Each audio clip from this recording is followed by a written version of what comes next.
আজকে রান্না করেছি সিম দিয়ে কাতল মাছের ঝোল। এখন দেখাবো প্রস্তুত প্রণালী। কোথাও যাবেন, আমার সঙ্গে থাকুন।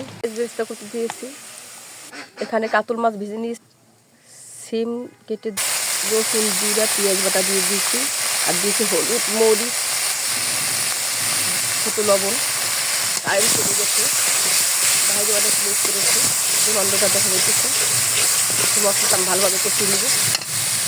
আলু কাটাগুলো দিয়ে দিচ্ছি, এখান থেকে আলু আমি কেটে নিয়েছিলাম। আলু সেদ্ধ হওয়ার জন্য সামান্য পানি দিয়ে দিলাম। এখন সিমগুলো আমি দিয়ে দিব।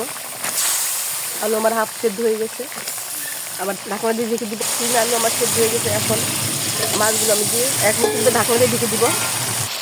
এখন আমি জলের পানি দিয়ে দেবো। রান্না আমার প্রায় শেষের দিকে। এখন পেঁয়াজ বেরেস্তা জিরা বাটা দিয়ে আমি 1 মিনিট নেড়ে চেড়ে নামিয়ে নিব।